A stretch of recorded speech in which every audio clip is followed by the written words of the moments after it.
अस्सलाम वालेकुम एवरीवन। आज मैं आपको बताऊंगी कि एक तो हमारा लीडरशिप मैनेजमेंट सब्जेक्ट होता है और उसके साथ हमारा जो क्लिनिकल प्रैक्टिकम एक सब्जेक्ट है जिसमें हमने खुद चूज़ करना होता है कि हम कौन सा सब्जेक्ट रखेंगे। उसमें पाकिस्तान में जो करवा रहे हैं वो जस्ट टू स्पेशलिटी है, एक लीडरशिप मैनेजमेंट है और एक कम्युनिटी हेल्थ नर्सिंग है। और कुछ कॉलेजेस जो है वो आपको लीडरशिप मैनेजमेंट रखवाते हैं और कुछ कॉलेजेस जो है वो आपको कम्युनिटी हेल्थ नर्सिंग रखवाते हैं। तो मैं आज आपको जो क्लिनिकल प्रैक्टिकम है इसमें लीडरशिप जो मैनेजमेंट है उसका आपको बताऊंगी।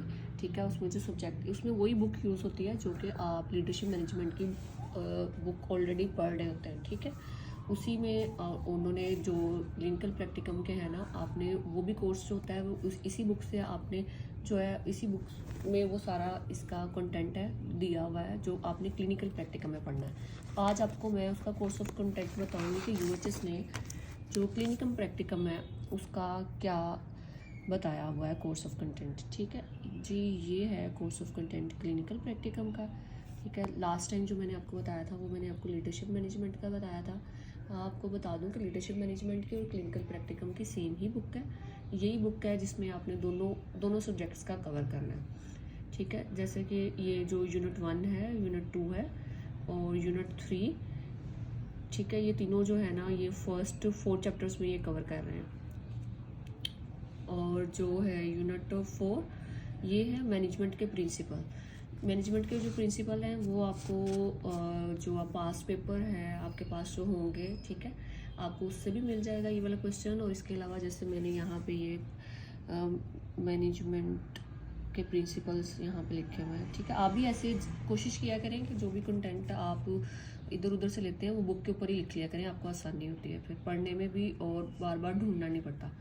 ठीक है, और जैसे ये यूनिट 5 है मैंने मेंशन किया हुआ है कि ये चैप्टर 7 में है। और जो यूनिट 6 है ये मैंने मेंशन किया हुआ है चैप्टर 2 में है।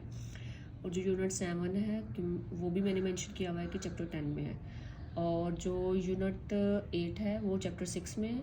ठीक है, और जैसे यूनिट जो 9 है वो जो नर्सिंग प्रैक्टिस स्टैंडर्ड है ये आपके टीचर्स आपको कवर करवाएंगे। मे बी वो आपको कोई पीपीटी दे दें या आपको ये खुद ही मटेरियल कहीं गूगल से सर्च करना पड़े।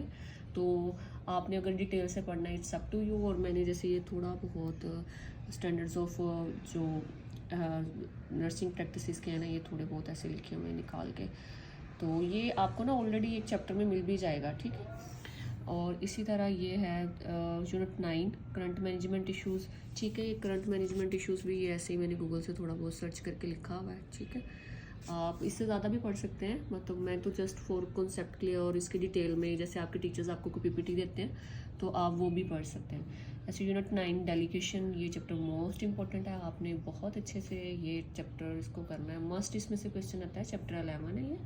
और जो यूनिट 12 है ये भी, ये 19 चैप्टर है, ये भी बहुत इंपॉर्टेंट है।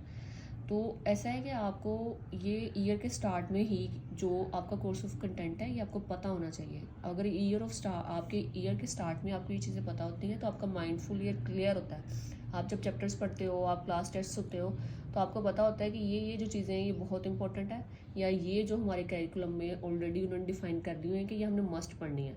तो आपको चाहिए कि जो ज़्यादा फोकस हो वो आपके जो कोर्स ऑफ कंटेंट है आपका उसके ऊपर बहुत ज़्यादा फोकस होना चाहिए।